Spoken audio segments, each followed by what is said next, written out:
Let's call our meeting to order. I'll ask the treasurer to call the roll. Ms. Adair. Present. President Baker. Present. Mr. Brown. Here. Vice President Cole. Ms. Gibbs. Here. Mr. Ragland. Here. And Ms. Reyes. Here. You have a quorum, Mr. President. Thank you, Mr. Treasurer. And I am going to call on Mr. Maurice Oldham to lead us in the Pledge of Allegiance. If you would approach the podium, please. Everyone, please be upstanding.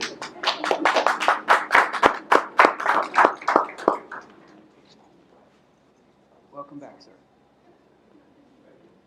I pledge allegiance to the flag of the United States of America and to the republic for which it stands, one nation, under God, indivisible, with liberty and justice for all. Thank you, sir. All right, colleagues, if you'll allow me, I'll just briefly read through our agenda just so we all know the work before us this evening. We do have a number of board recognitions, and we'll do those first. We then do have speakers who will provide public testimony to the board. We will then take up our consent agenda, after which we will hear points of pride and announcements, and then we will recess into executive session. Having said that, is there a motion that we adopt the agenda as presented? So moved. Second. Moved and seconded. Mr. Treasurer? Ms. Adair. Yes. President Baker. Yes. Mr. Brown. Yes. Ms. Gibbs. Yes. Mr. Ragland. Yes. Ms. Reyes. Yes. Motion carried. Thank you very much. I'm going to call on Ms. Gibbs to lead us through a recognition of National Suicide Prevention Month. Ms. Gibbs? Thank you, President Baker. Throughout the nation, September is known as National Suicide Prevention Awareness Month. And to bring awareness to this cause, we are going to open with a news story that recently aired on Channel 10. Tough things to face. One of them is suicide and its disturbing prevalence among young students. Columbus City Schools is now partnering with Nationwide Children's to teach prevention in the classroom. So let's get to 10 TV's Valencia Wicker. She joins us now to show us how this program works, starting with the kids themselves. And you know what? You all know the one thing that you don't want to have to talk to your kids about are things like suicide and depression. But you know what? Those are real issues when it comes to those kids and those youngest students who have to cope with those things. Thankfully, there's a program giving them awareness and the tools they need to overcome. Class is in session at the Columbus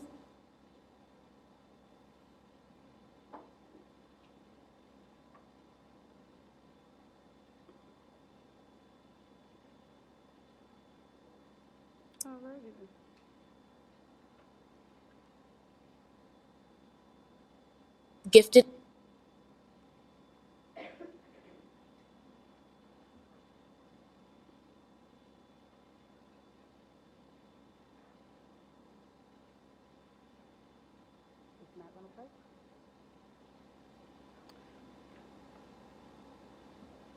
So if you were to see the video, they were going to show their work with Columbus Gifted Academy and the work that Nationwide Children in their center is doing with our students to teach them about the warning signs of depression and suicide.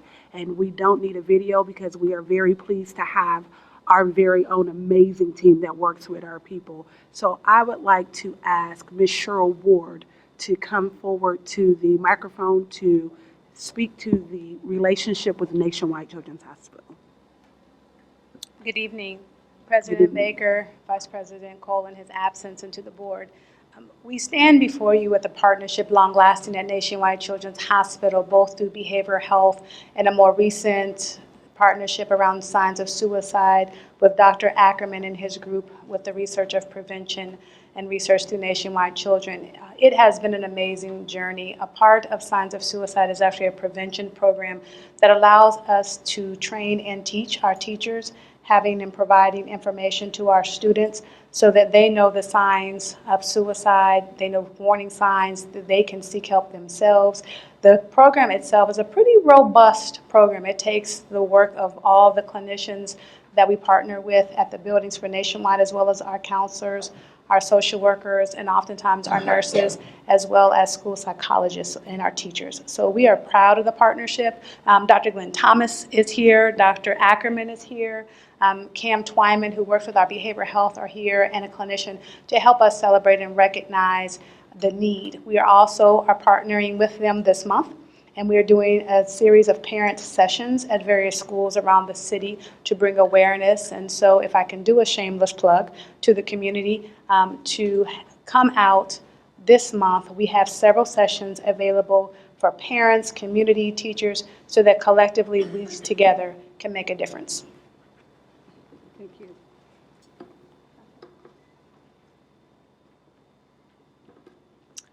Good afternoon. Thank you. It's a pleasure and a privilege to be here in front of the board.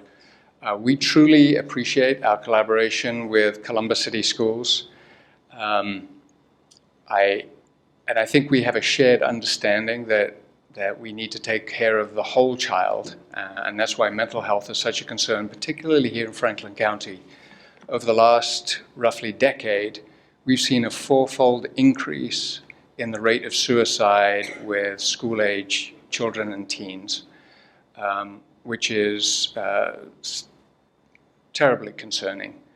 I think our collaboration with Columbus City Schools is particularly strong in the area of suicide prevention, and in large part due to the efforts of Cheryl Ward and other district leaders. So we appreciate the recognition, we appreciate the partnership, and we look forward to continuing to work with you. Thank you very much. Thank you very much. And if you are here with Nationwide Children's Hospital, could you come to the microphone and just briefly tell us your name and what you do? They have an amazing team here. Good evening. I'm Cam Twyman with Nationwide Children's Hospital. I oversee the behavioral health school-based program that partners with a number of schools in the district. Hello, my name is Charnel Breedlove. I am actually one of the school-based therapists at Woodward Park Middle School. I'm there full-time. Hi, I'm Nefertiti Richards. I'm a school-based therapist at Yorktown Middle School and Independence High School. Hi, I'm John Ackerman. I coordinate the suicide prevention services at Nationwide Children's Hospital. And as Glenn said, we're very appreciative of our partnership. Thank you very much. Hi, I'm Laurel Beaver. I work for the Center for Suicide Prevention and Research, so I'm one of the specialists that go in and help the school learn the program that they provide to the students. Thank you all very much. President Baker, the resolution reads as follows.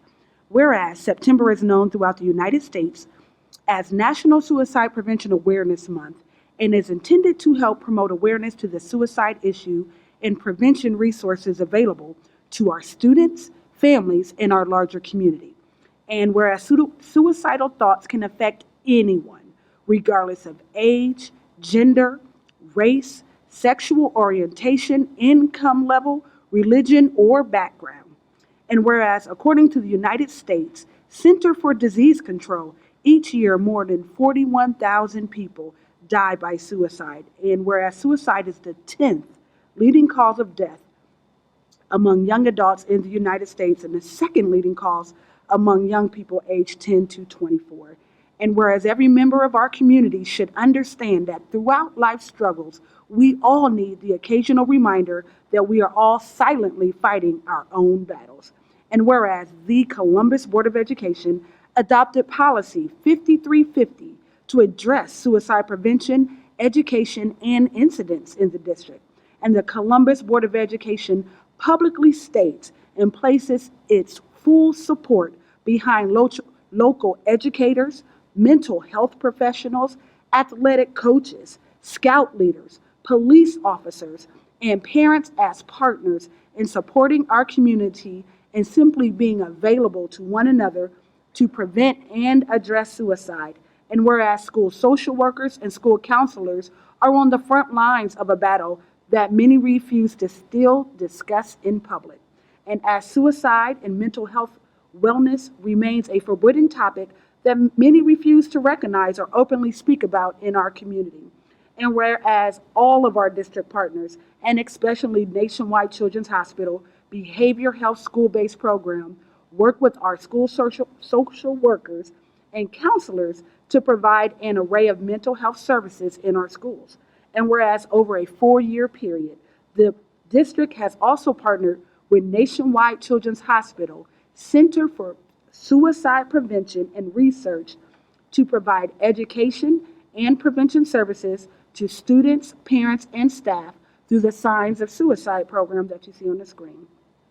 With the assistance of all of our teachers, counselors, social workers, and other staff, we rolled out 67 signs of initiatives in our schools, training 370 classroom teachers and reaching approximately 8,500 students. Now, therefore, be it resolved that the Columbus Board of Education does hereby recognize the month of September 2019 as National Suicide Prevention Awareness Month. And be it further resolved that we recognize, honor, values, and appreciate the outstanding work of our school social workers, school counselors, and others for meeting the needs of our students and staff on a daily basis. And be it further resolved that we appreciate the unique and innovative partnership with Nationwide Children's Hospital to provide holistic and comprehensive suicide awareness, prevention, and mental health and wellness services for our students, their families, and our community. Be it further resolved that Columbus City Schools will partner with Nationwide Children's Hospital to provide parents and guardians an opportunity to learn about depression and suicide warning signs at our workshops at Downtown High School, Dominion Middle School, West High School, and Woodward Park. Be it further resolved, the board encourages everyone in our community to take the time to check the well-being of their family, friends, and neighbors, and to genuinely convey appreciation for their existence by any gesture they seem appropriate, such as a simple phone call, message, handshake, or hug. And it can go a long way toward helping someone realize that suicide is not the answer. Is there a second? Second. Moved and seconded. Any further discussion, colleagues? Mr. Treasurer? President Baker, Yes. Mr. Brown, Yes. Ms. Gibbs, Yes. Mr. Ragland, Yes. Ms. Reyes, Yes. Ms. Adair. Motion carried. Thank you, colleagues. Motion carries. Thank Yeah. Nationwide Children's Hospital, and because this is a issue very close to my heart, and members of the Morning of Hope team that are here. We sponsored a Morning of Hope for teens a few years ago for healing, optimism, prevention, and education, and both Dr. Kyler Porter and Ms. Twyman were a part of that amazing team to bring that together, along with Ms. Ward. So thank you so much for that. Thank you, Ms. Gibbs. And at this time, we'll take a photograph. So we'll ask everyone who is involved with that partnership to come up to the front so we can take a photograph with your resolution.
Thank you, Ms. Gibbs. And let's give a round of applause to everyone who is involved with that partnership.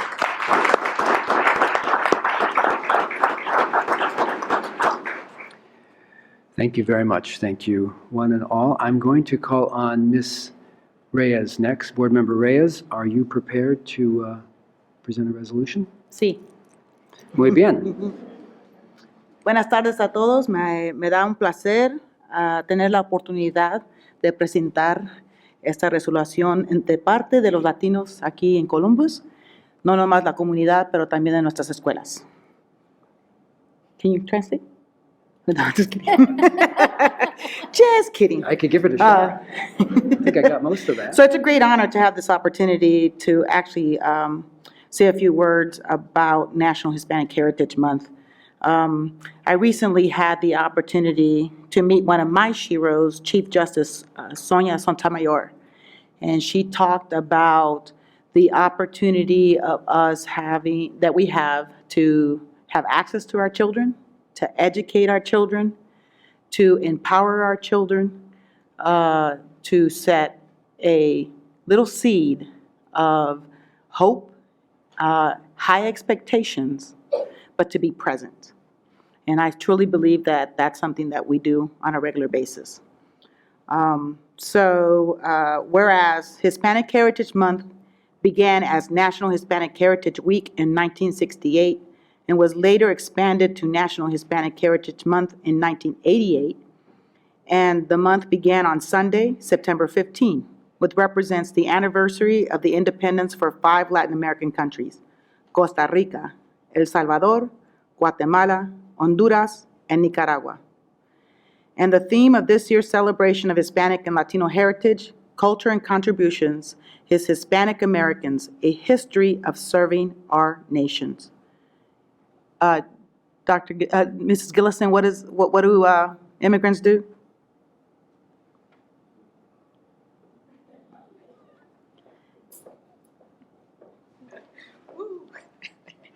President Baker, members of the board, to Board Member Reyes, immigrants, they get the job done. Thank you. So the winning theme was submitted by Veronica Vasquez, President of National Image Incorporated, stating Hispanic Americans have recently been subjected to attacks on our loyalty. It is now time to remind people of the many contributions of Hispanics to the history of our nation. Hispanics have served and continue to serve our nation with honor and valor in all aspects in the formation of our country. Our contributions are numerous.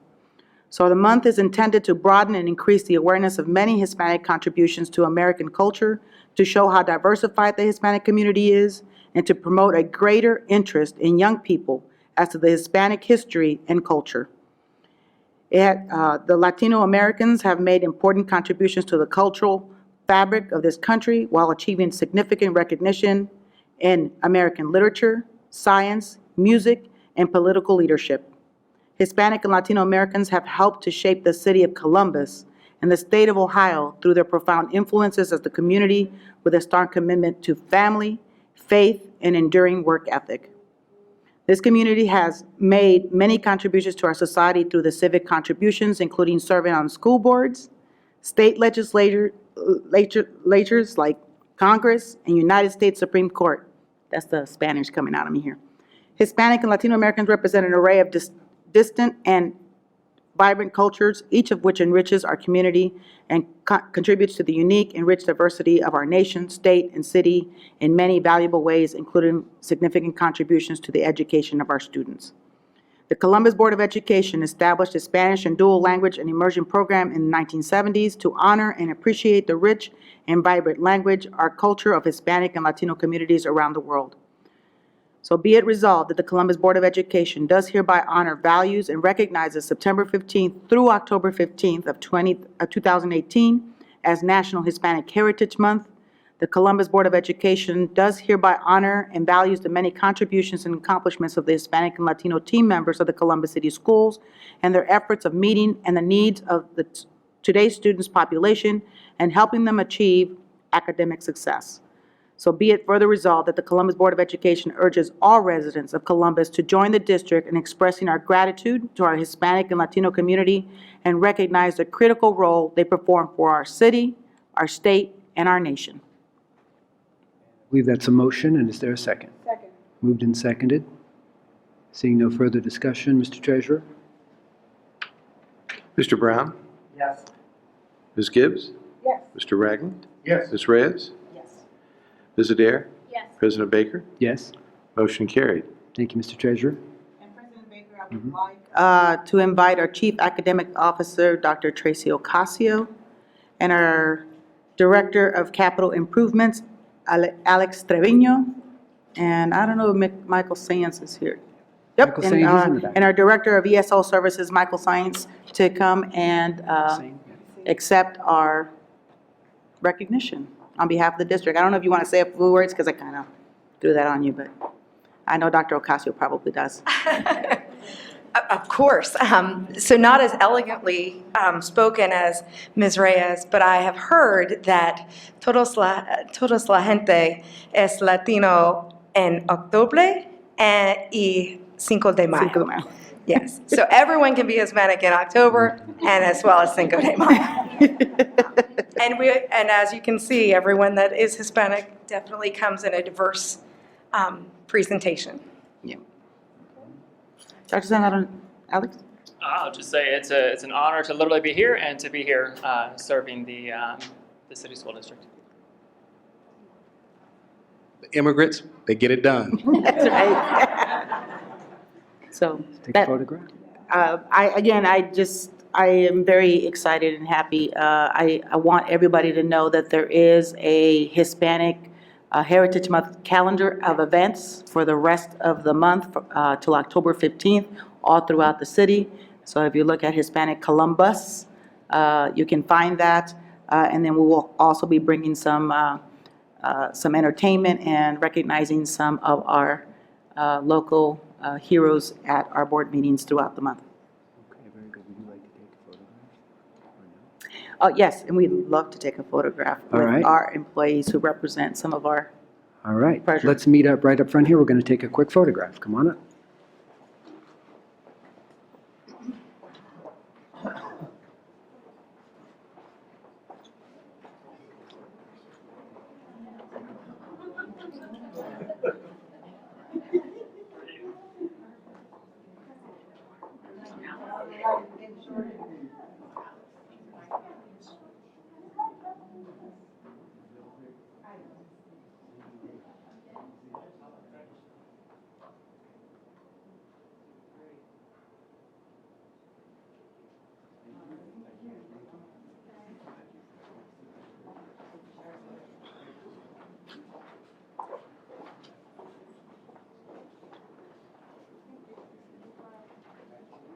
Back to me. Okay. Thank you. Thank you, Board Member Reyes. Appreciate that. The board believes it's critically important to recognize the contributions of everyone who helps to make this a great country. And thank you very much for helping us to do that tonight. Let's call on Ms. Gibbs for another recognition. Thank you. Thank you, President Baker, colleagues on the board. It is my, again, esteemed privilege and honor to have the ladies of Alpha Kappa Alpha Sorority Incorporated and the Alpha Sigma Omega chapter to join us this week for what has become known under President Jimmy Carter as HBCU Recognition Week. HBCU stands for Historically Black Colleges and Universities, and throughout history, they have graduated more African American students than any other institution in the country and, in fact, the world. Historically Black colleges span from as far as Delaware down to Miami and as far as Texas, Louisiana, Mississippi, and everywhere in between. There are more than 90 historically Black colleges and universities that offer thousands of majors throughout medicine, education, government, politics, and the healthcare fields. They are an incredible part of our community fabric and an incredible and an important part of our African American and American history. The ladies of Alpha Kappa Alpha are here because their amazing chapter sponsors and champions an initiative known as Think HBCU, and it is now HBCU for Life. And we are joined by the beautiful ladies in pink, as you see. And I would like to call on the president of Alpha Sigma Omega chapter. I'm resisting saying ASO, Ms. Charlene Free. Y'all can give a round of applause as she comes. Them that's got shall give, them that's not shall lose. For the Bible says, and it's still the same way too.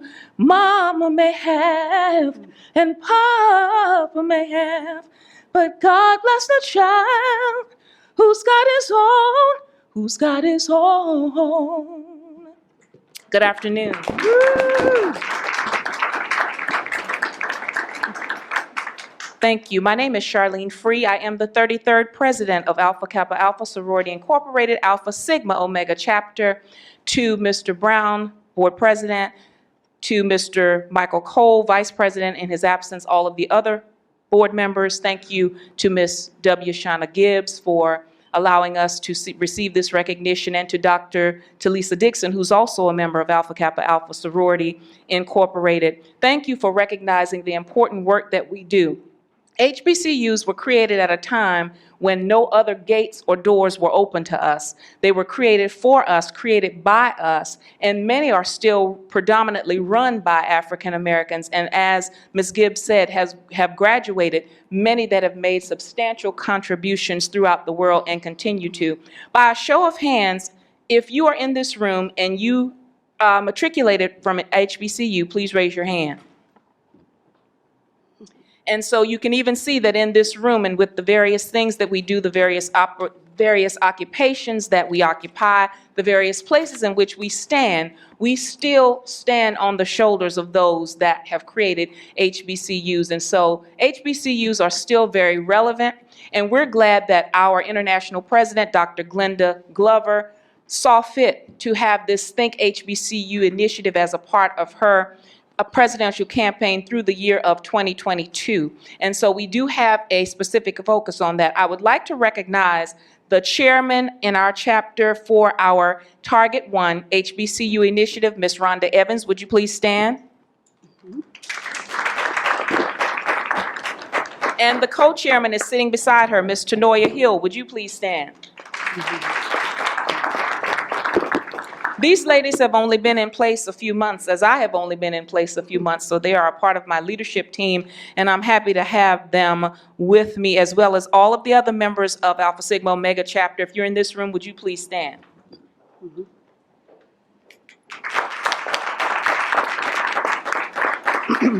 I want to thank my chapter members for taking the time to be here today.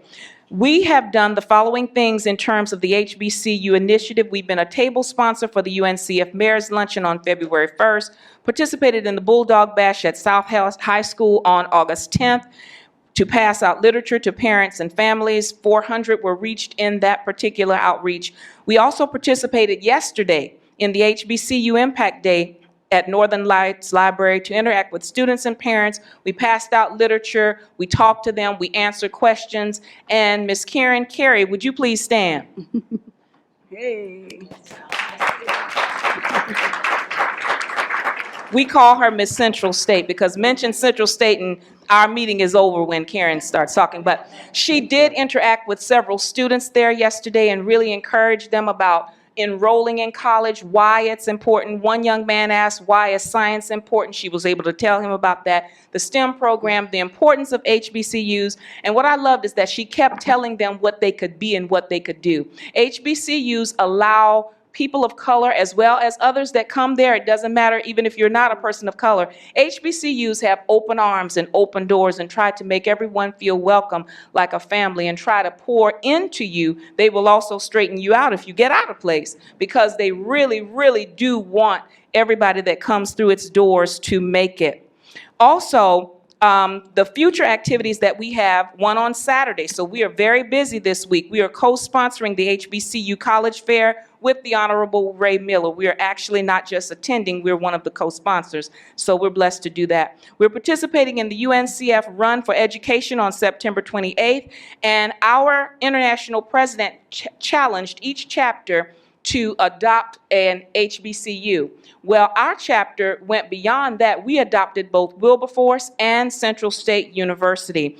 Additionally, on May 23rd, we awarded $26,300 in scholarships, of which $12,000 of that went to students who are going to HBCUs. We were able to do that through our Achieving Standards of Excellence Foundation, of which Ms. Stephanie A. Yancey Bland is the chairman of that. And you'll recognize this second name, Ms. Evelyn Elaine Bell, is the executive director of our foundation, and we're part of that. On November 2nd, we will also partner with Wilberforce for the Tom Joyner Hungry for Education HBCU College Fair. So we are a chapter that travels. We are a chapter that works. We're not just talking the talk, we are walking the walk. And we thank you for allowing us to be a part of this day, honoring us as we honor others and help them to achieve that which we have already achieved. Thank you. We appreciate being here. Woo.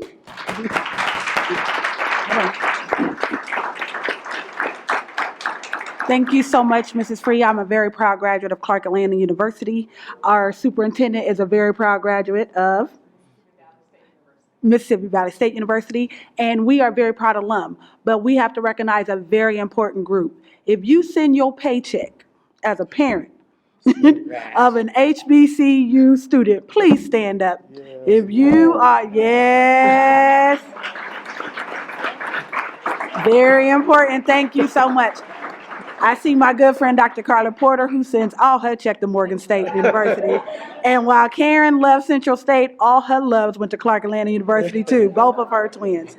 And so we thank everyone. We invite everyone. We'll make those announcements again. The HBCU Black College Fair is at Barnett this week, and the UNCF Walk is next Saturday, and they are amazing. Miss President Freed mentioned a whole lot in her remarks. So for the resolution, I'll just read a bit of the highlights, as so much of it was already in here. But to read it into record, historically Black colleges and universities played a very important role in providing African American youth a higher education opportunity when Jim Crow laws prevented them from attending predominantly white institutions. And historically Black colleges and universities, HBCUs, continue to provide all of America's young adults with a vast array of higher education opportunities. And whereas today's HBCUs enroll approximately 10% of all African American college students and account for approximately 17% of all African Americans that earn a bachelor's degree. And whereas President Jimmy Carter directed the heads of all departments and agencies of the United States government to participate in his efforts to strengthen the nation's HBCUs by establishing goals and timetables for increased funding, equitable access to federal programs, and increased awareness of the benefits of HBCUs. And whereas President Jimmy Carter signed Executive Order 12232 on August 8, 1980, to create federal initiative to overcome the effects of discriminatory treatment and to strengthen and expand the capacity of historically Black colleges and universities to provide quality education. And ever since President Carter in 1980 has signed the executive order to expand it and declare a week to celebrate the accomplishments of HBCUs and to raise awareness of the benefits of HBCUs to our young people and the nation. And whereas Alpha Kappa Alpha Sorority Incorporated was founded on the campus of an HBCU, Howard University, in 1908 as the first sorority of African American women. And whereas Alpha Kappa Alpha Sorority Incorporated, the international president, Dr. Glenda Glover, created the Think HBCU initiative in July 2018 to promote enrollment and to provide financial support to every accredited HBCU in the country. And the sorority has gone on to be very involved in community events. Now be it therefore resolved that the Columbus Board of Education does hereby honor, value, and recognize Alpha Kappa Alpha Sorority Incorporated Alpha Sigma Omega Chapter for their contributions to support and raise awareness about the nation's HBCUs, and be it further resolved that the Columbus Board of Education does hereby value the many contributions made by the sorority to ensure that our students have access to higher education and information about our HBCUs. And be it further resolved that the Board of Education urges all residents of Columbus to join the district in expressing our gratitude to Alpha Kappa Alpha Sorority Alpha Sigma Omega Chapter for their efforts to increase the number of college graduates from Columbus City Schools and support our nation's HBCUs. Moved and seconded. Is there discussion? Board Member Ragland? Thank you, President Baker. I would like to first start off by thanking the ladies of Alpha Kappa Alpha for being behind HBCUs and coming down and celebrating HBCUs with us today. As the proud parent of a Central State Marauder, I would be remiss if I did not recognize personally Ms. Karen Carey for her work in planting a seed in my son, who is matriculating through Central State University. She has been with our family since his first day at Columbus Walnut Ridge and has done just a tremendous amount of work with my son extensively, as well as others, in supporting HBCUs. I'm awfully, awfully proud of you ladies for this recognition, and thank you, Sister Gibbs, for bringing this forward tonight. Any other comments, colleagues? Hearing none, seeing none. Mr. Treasurer? Ms. Gibbs? Yes. Mr. Ragland? Yes. Ms. Reyes? Yes. Ms. Adair? Yes. President Baker? Yes, sir. Mr. Brown? Yes. Motion carried. Thank you. Ms. Gibbs has asked that the president and members join us, please, back here on the stage for a photograph, since we're a rather large group. Anyone else you want with us? My committee chairman, I was remiss in saying this, we are also providing mentoring classes at Central State University on October 19th. So that's something that we're doing for their program. They have a program that deals with students that are going out for not entrepreneurship, but they are going out for internships. And so we have a number of interns in our chapter, and we're trying to teach them things that they need to know before they go. So we've been really, really fortunate that Dr. Hammond asked us to come and do that. Very good, thank you.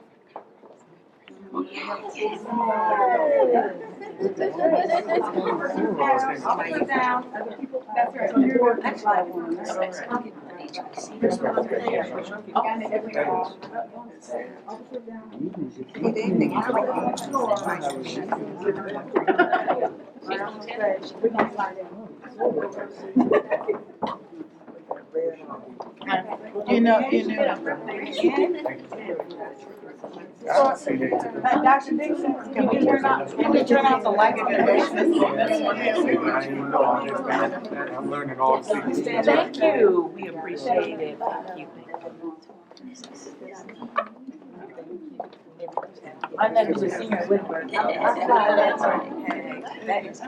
Oops, you got it, girl. You want all members of Alpha Kappa? Yes.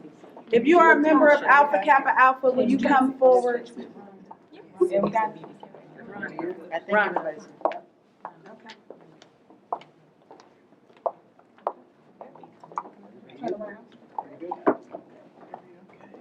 And then we're gonna step out and Dr. Dixon's gonna have a picture with them. Okay.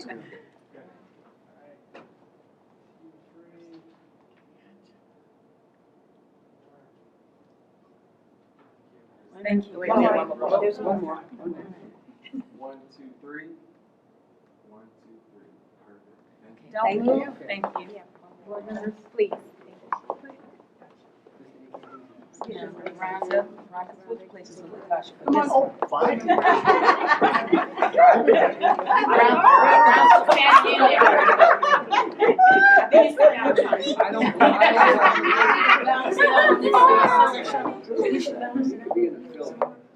on. Yes, that's the two of you go in the middle. Yeah. Better for you there anyway.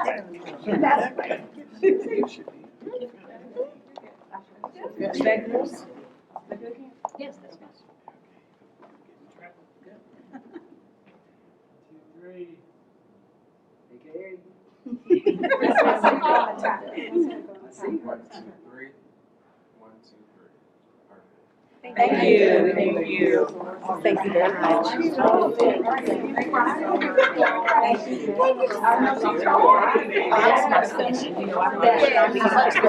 Yes. I can follow you all out.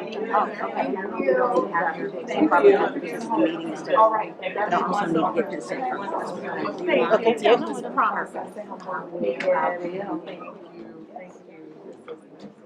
Thank you again.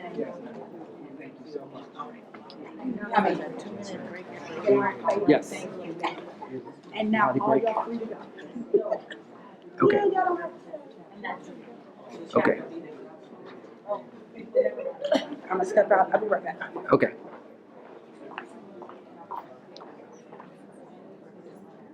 I think we're going to take a 2-minute recess. Should we take a recess? Running late.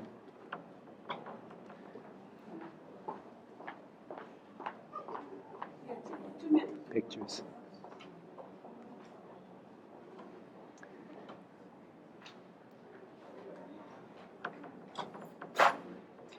Thank you again to the members of the AKAs, the ASO chapter. Thank you very much for all that you do with our students, with our district. We appreciate your service very much. And we'll pause for just a moment as they depart, and I believe they are taking just 1 or 2 more photos, so if you'll indulge them for just a moment. Yes. I cannot say no to the sorors. I think you know that. Yeah.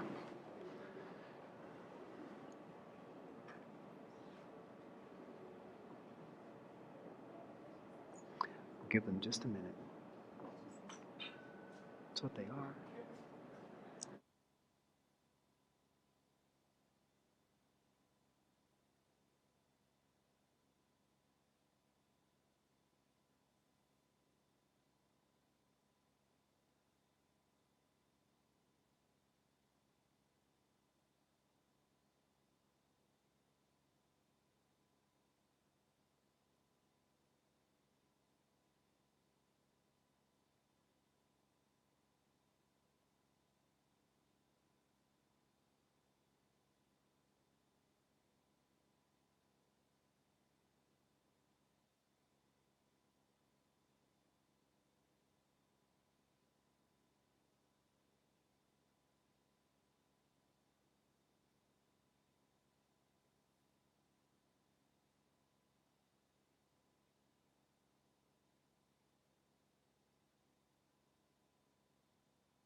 You can. Thank you. Board Member Gibbs, I'm going to call on you related to item 3.4. Thank you very much. I was checking. We know that Mr. Miller was not able to be here today, but he is very busy pulling together the HBCU College Fair, which again is this Saturday from 9 a.m. to 2 p.m. at Barnett Recreation Center.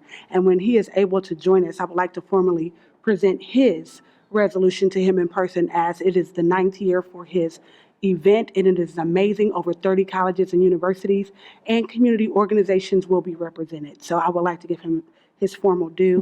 We thought he could make it, but he could not, but we do want to recognize his efforts. Thank you very much, Ms. Gibbs. So, And it's Ray Miller III, the son, not Ray. okay, Not very Senator good. Miller. Very good. Thank you, Ms. Gibbs. So if the board will indulge us, if either of them does arrive, we'll pause and return to item 3.4. And while we wait, let's move ahead to hear public comment, as that concludes the board recognition part of tonight's meeting. So we do have 3 individuals who have signed up to speak. I understand 2 of them may be unable to join us this evening. I'll call their name just in case they arrived. The first speaker, Lakeisha Jefferson. Ms. Jefferson, are you among us? No second speaker. Faizi Duriye? No? All right. Brandon Simmons, third and final. All right, good evening. Mr. Simmons, welcome back. You know you have 4 minutes to speak. You'll see a clock behind me here on the screen. We'll ask that you conclude within 4 minutes. Thank you very much for being here.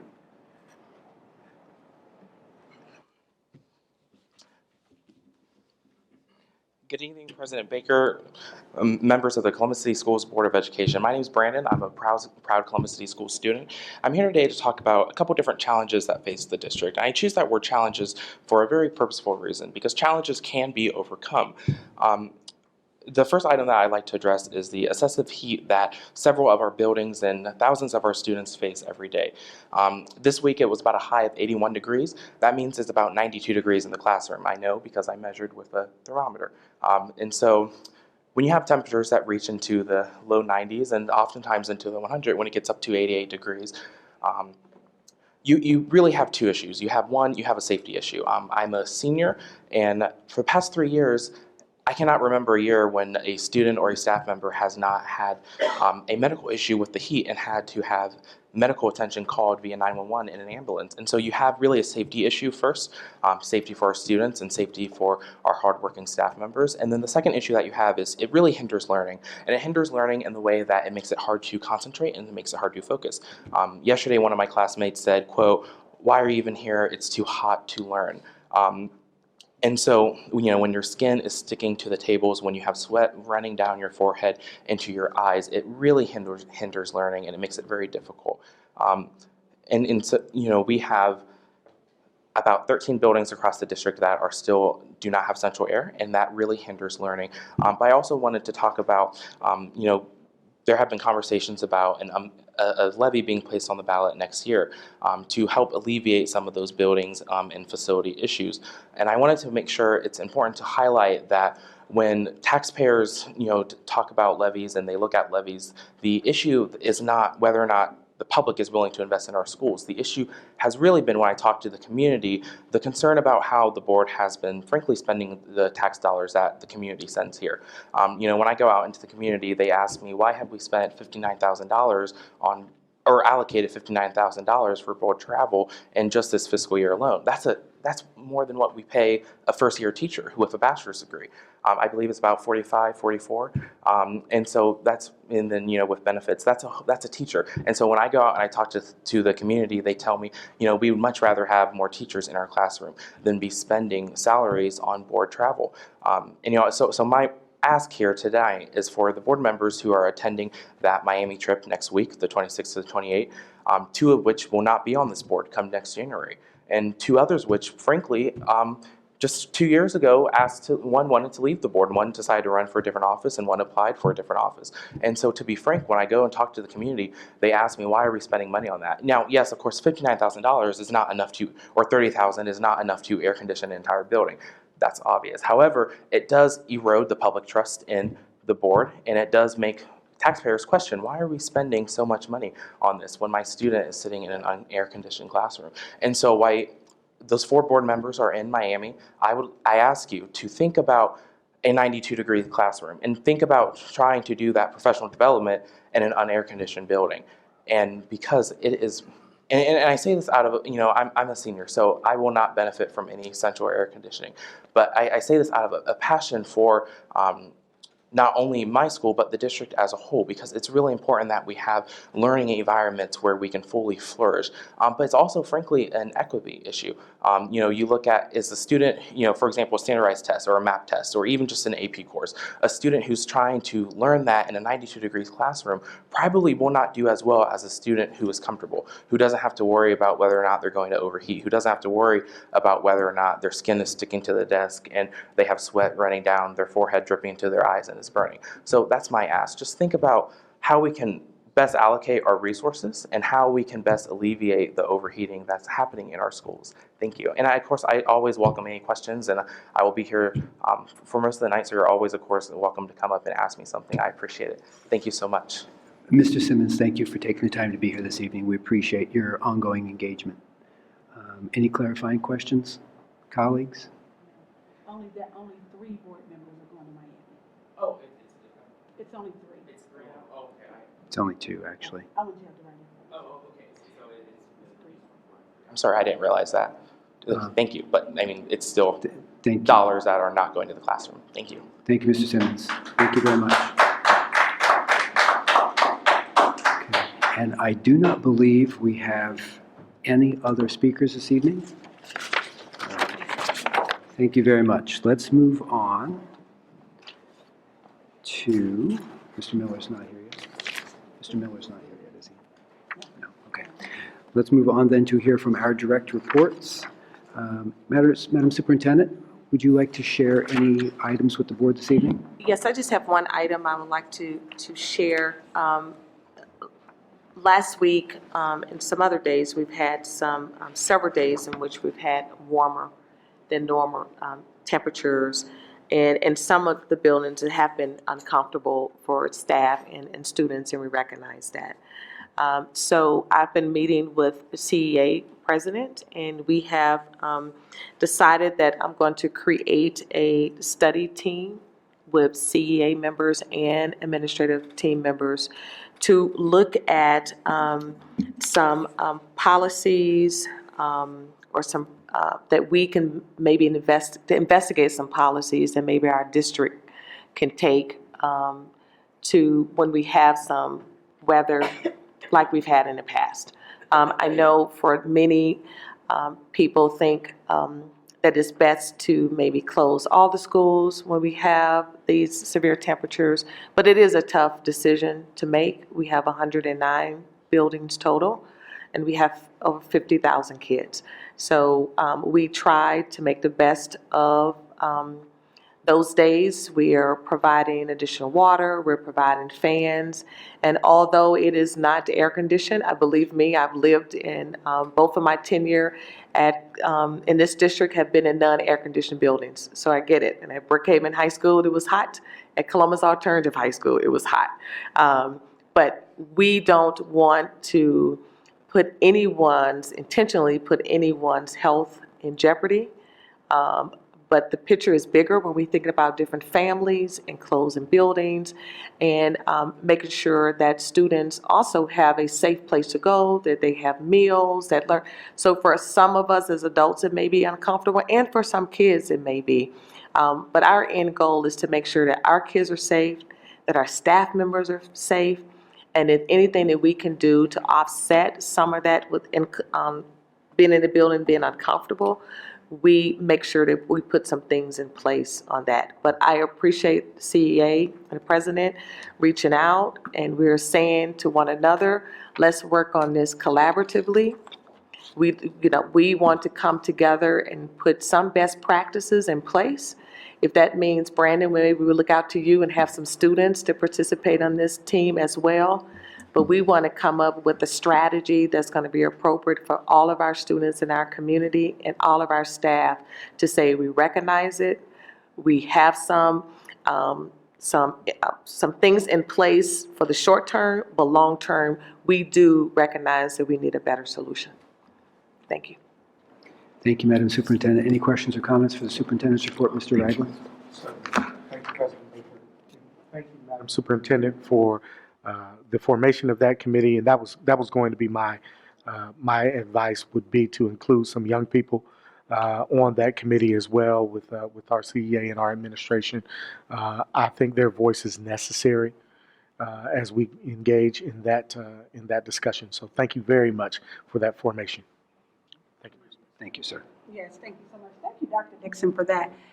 And as you pulled together that committee to discuss the task force, I was going to also say have students there, and specifically students in uniform. Because we have uniforms that require sweaters, Yeah, that's right. right? Sweaters, long sleeve Oxfords, plaid, thick socks. And so that consideration in dress code is a building by building decision along with the families in that community and those programs. But if you would also add conversations around phased in or dress codes after a certain date, to look at our dress codes. You know, we know that flip-flops may not, because it's safety, right? Flip-flops may not be safe to wear to school during fire drills and some other pieces, but do we have an antiquated dress code system? I mean, can shorts be okay? Can some type of shirts be okay? When I went to high school, Cos didn't have a dress code. We just didn't. You could wear shirts or a tank top, and over time, we've become more conservative with our dress code in general. But if you could add to your conversation, what does a 21st century student look like to be appropriate and professional?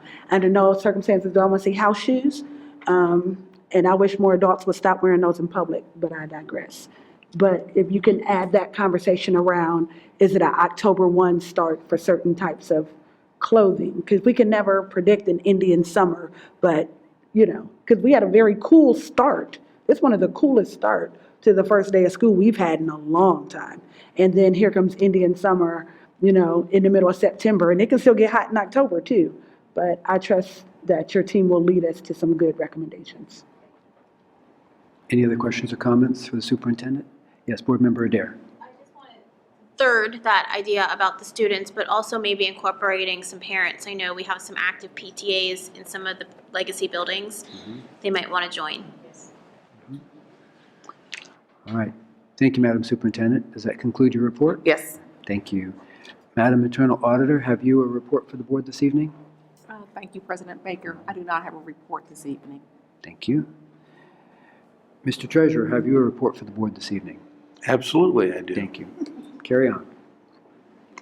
This evening, I have the financial report for the month ending August 31st. This report was reviewed by the Finance Committee last Wednesday on September 11th. As a result of revenues running above plan year-to-date and expenditures running under plan to date, the ending cash balance at the end of August was about $25 million over plan at $418 million. The highlights on the revenue side this past month, we completed the property or tax collection. We received settlement this month, and so year-to-date we're about 2% above plan on property tax revenues, and that's in line with estimates, so there's no need to have any concern about the subsequent tax collections in terms of adjusting our projection or anything like that. So we're very comfortable with where property tax collections came in. On the state aid side, we talked a little bit about the funding that we're receiving this year and how it's set up.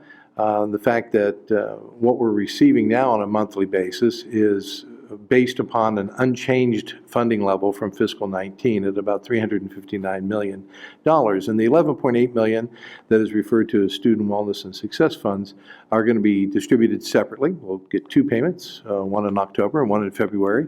I understand that we've been authorized to put that in a separate fund. For technical people out there, it's going to be Fund 467. And those monies will be placed over there for expenditure on specific categories of expenditures that was identified in the budget bill having to do with student wellness and student success.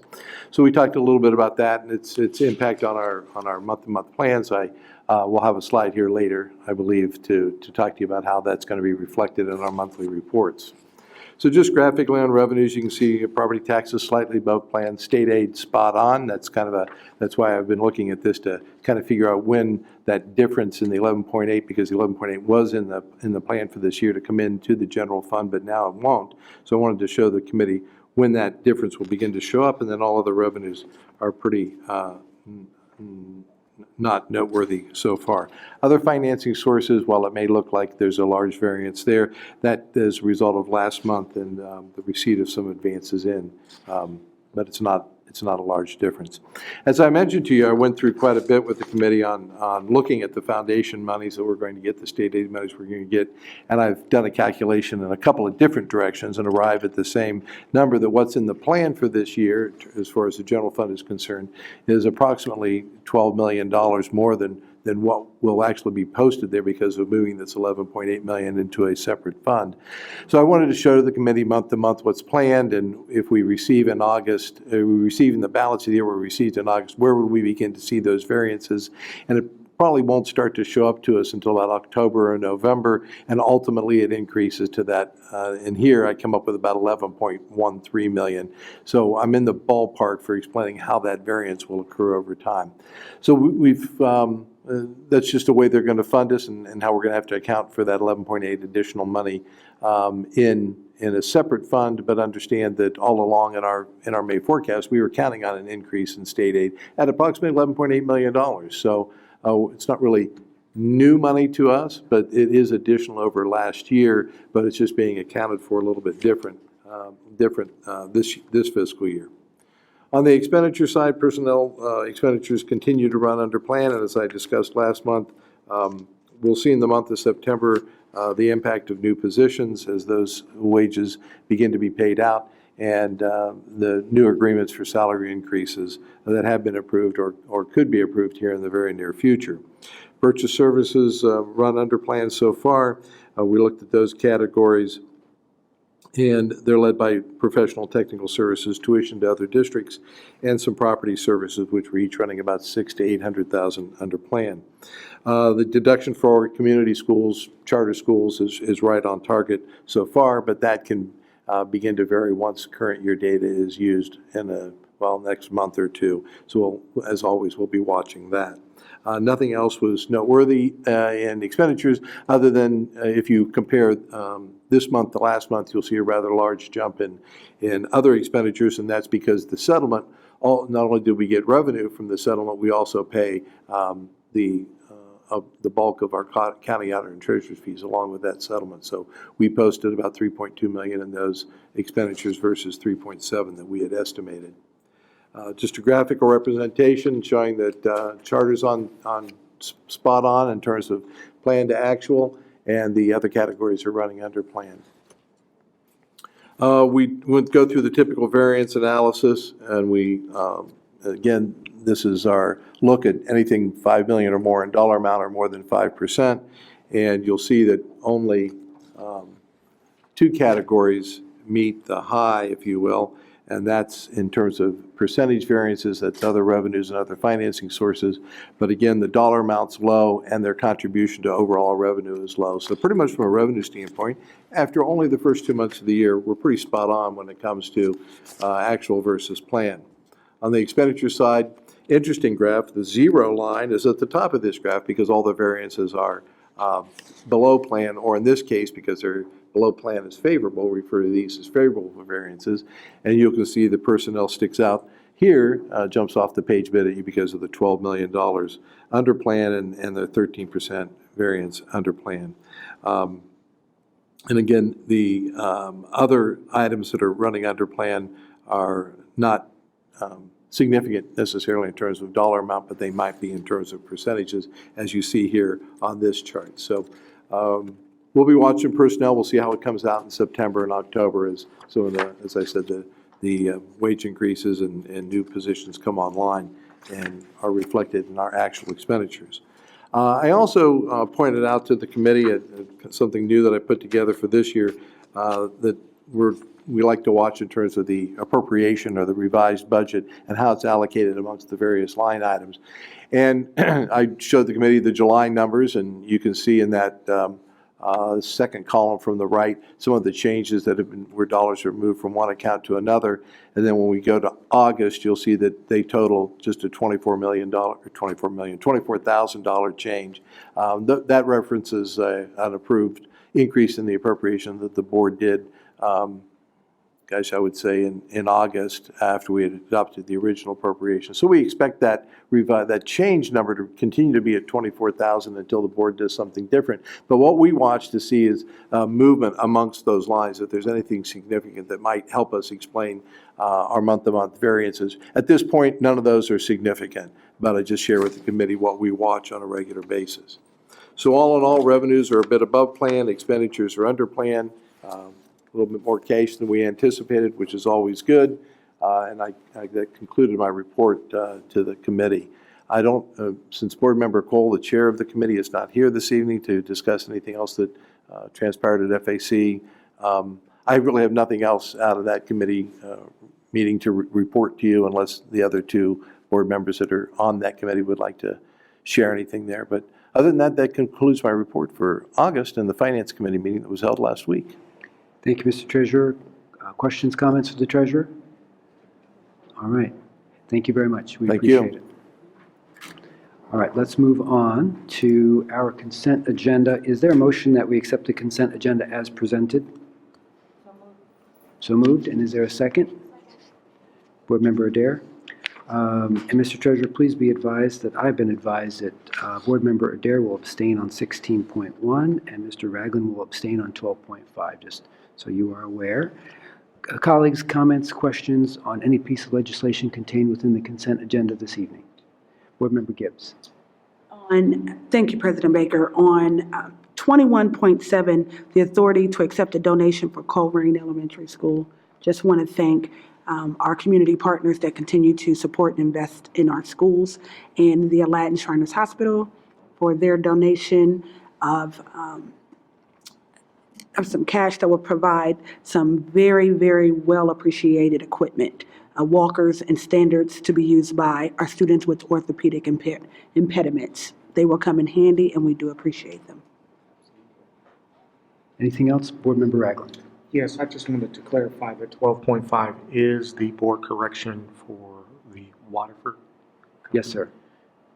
Yes, sir, it is. Thank you. Thank you. Hearing and seeing nothing else, Mr. Treasurer. Going to abstain from 12.1? 12.5, okay. Thank you.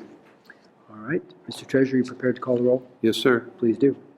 Mr. Ragland. Yes, with the exception of 12.5, from which I abstain. Ms. Reyes? Yes. Ms. Adair? Yes, with the exception of 16.1, from which I abstain. President Baker? Yes. Mr. Brown? Yes. Ms. Gibbs? Yes. Motion carried. Thank you, Mr. Treasurer. Thank you, colleagues. That moves us on to announcements and points of pride. Mr. Ragland, what would you like to share with us? Thank you very much, President Baker. If you all remember the last scheduled board meeting that we had an unfortunate incident with our high school athletic teams, for which I paid a proper penance. I hadn't even left the building that night before the text messages started pouring in. One very virulent text message came from a lady supporter of the Mifflin Sharks organization, who assured me that I was wrong for recognizing all of our high school athletics participants and did not recognize our middle school and elementary school participants. And so, therefore, I am here today to apologize for that and to hereby recognize all of our young people throughout the city of Columbus who participate throughout the week and on Saturdays in our Little League football and cheerleading outfits throughout the city at Columbus City Schools facilities. We have thousands of young people who every day engage in practices and study tables and cheerleading practices. And what you see here is a photograph of the Mifflin Sharks Mighty Mites team circa 1981, practicing at that time at Mifflin Middle School. You'll see young number 56 there, and I was told to make certain that you knew that there would not be a senior at Mifflin High School had there not, yes, 65, excuse me, yes, had there not been a Mifflin Shark number 65. And so, you know, shout out to all of those young people who are participating, all of those volunteers, and a special recognition, President Baker, for our internal facility staff here, led by Mr. Maurice Oldham, who coordinates these efforts throughout the entire year. People don't necessarily understand what it takes to have hundreds of football teams throughout the city practicing and playing games on a weekly basis, and it is a yearly undertaking. As soon as this season is over, Mr. Oldham and his team will engage with all of these various leagues and teams in coordinating their efforts for next year. And so I wanted to make sure that in his return, Mr. Oldham and his team were properly recognized for the Herculean effort that they do to make sure all of our young people get a safe and fun activity to engage in starting in our fall athletic season. Thank you very much, Mr. Baker. Thank you very much, Mr. Ragland. So let's give a round of applause to everybody who's involved. Sports are so important to our students, and we can't emphasize enough how important they are and how grateful we are for everyone who's engaged in helping to make sure our students have those opportunities. And 65, you look like you're ready to go there, Mr. Ragland. Yes, that's a great picture. Extremely tough team. Yes, sir. Yes, sir. Well practiced, well practiced. Mr. Ragland, does that conclude your comment for that? Yes, sir. That concludes my comments. Thank you, President. Thank you. Absolutely my pleasure. Board Member Reyes, Am I next on there? I believe you may be next. Yay. So this past Saturday, we participated in the English Learners Family Listening Tour. So that is a picture of some of our interpreters. You'll notice the multicolored shirts. They each represented a different language. So it was very evident to be able to see somebody who spoke French, Spanish. I think we had Swahili, we had Somali, and I'm too blind to see some of the other ones. When you walked in, you were greeted by one of the different colored shirts and individuals, and then you were led to a room, and at that room, you were addressed in the appropriate language. I was fortunate enough to be able to attend the event. It was wonderful. It was attended by many of our moms and some of our dads and our children. And just an opportunity for us to be able to hear feedback about their concerns, about what they feel that we need to be doing better, or what they feel they need to have access to. But in addition to that, we also had several of our departments there that were providing them information about our services, about the fact that we're not only taking care of children from a latchkey perspective, but also having programs available for our parents who want to continue their education with adult ed, and then some of our community's partners. So we are inviting people, we have 2 more available, Saturday, October 5th, from 10:30 to 1 p.m. at Wedgwood Middle School, which is at 3800 Briggs Road. Then we have our last one on Saturday, October 19th, again from 10:30 to 1 p.m. at Johnson Park Middle School, 1130 South Waverly Street in Columbus. If you have any questions, just please give us a call. I don't see a number here. I don't know if Mrs. Gillison wants to come up. But we do ask you to, if you have any questions, also to go and visit us at www.ccsoh.us/RSVP. But I'm sure we have a phone number if you have any questions. Absolutely, and thank you for that opportunity. President Baker, members of the board, our ELL listening tours, if there are families out there watching the board meeting tonight and you have questions about our ELL English Language Learner Listening Tour, please call area code 614-365-8868. Once again, area code 614-365-8868. Thank you. So just to better define that ELL learner, sometimes we use a lot of acronyms and we use a lot of phrases. What we tell some of our community members, if your child is learning English in our schools, so they know another language and they're learning English in our schools, and you're concerned or you have questions or you need more resources, this is the opportunity for you to come to advocate for how to get better resources and how to get your questions answered if you don't feel that we're doing a good job. Or maybe you want to come and give us some kudos because we are doing a good job and you want to give us some ideas of how we can do things better. Thank you, Board Member Reyes. Thank you very much. Colleagues, other announcements or points of pride? Board Member Gibbs? On Friday, September 20th, is the Reach Higher event. And Reach Higher is a partnership with our incredible partners at I Know I Can and the City of Columbus and Columbus City Schools. I'm not sure if you have the flyer or not, but all of Columbus City School seniors will be there. So I'm not sure if Dr. Dixon, if you or Mr. Smido or Ms. Gillison wants to speak to this amazing partnership. I would be, it doesn't matter, but we would definitely love for you to speak to them. Thank you very much. President Baker, to Board Member Gibbs, this coming Friday, September the 20th, is our All Seniors in Convocation at the Convention Center, and this is a big feat.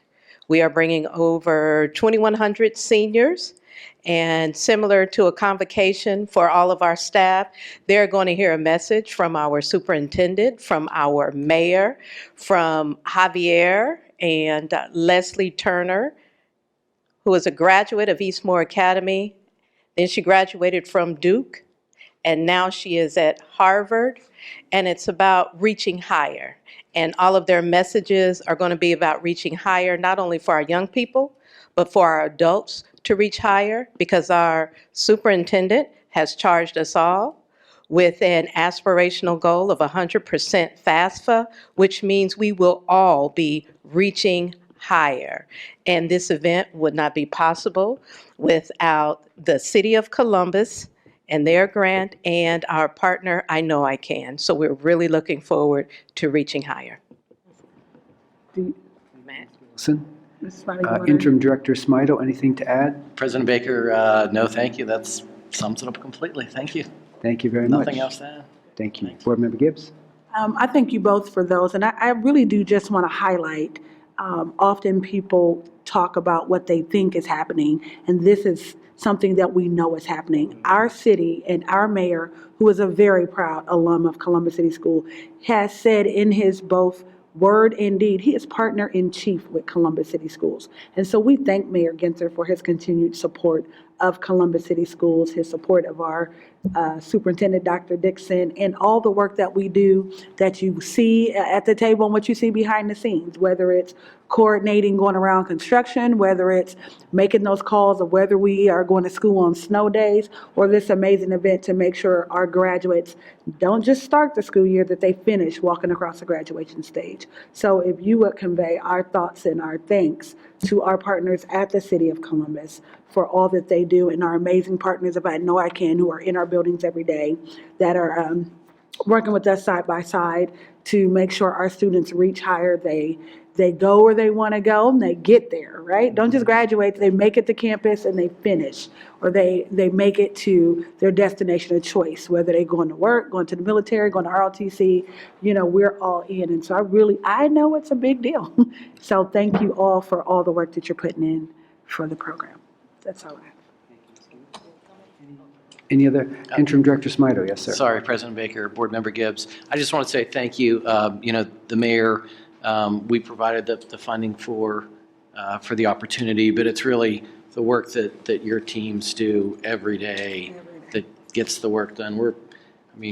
Obviously supporting the mayor, but we're doing very little for this. You're, under Ms. Gillison and the team that I Know I Can, and your staff, and just the work your staff members, your teachers, the counselors do every day. Those are the heroes that do this work. So thank you. If there are no other announcements, or Board Member Adair. Just really quickly, I know that in consent agenda, we typically put all the HR actions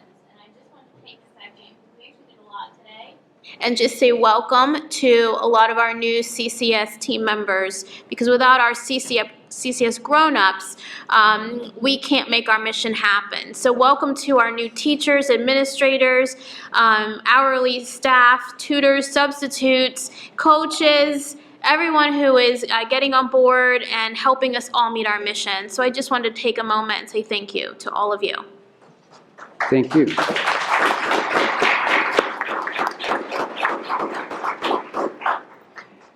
Thank you, Board Member Adair. And then the last thing I'd like to say is just to remind you, it's time to celebrate WCBE's birthday. So our radio station is going to be 63 on September 26th, and they're also going to be kicking off their annual Fall Fund Drive. So please consider supporting the station by listening. I know we all do that, and donating. I know sometimes we don't take the time to do that. So go to wcbe.org and make a gift. And I just wanted that birthday not to pass without being recognized. If there is nothing else for the good of the order, Board Member Adair, would you like to offer a motion? Yes, President Baker.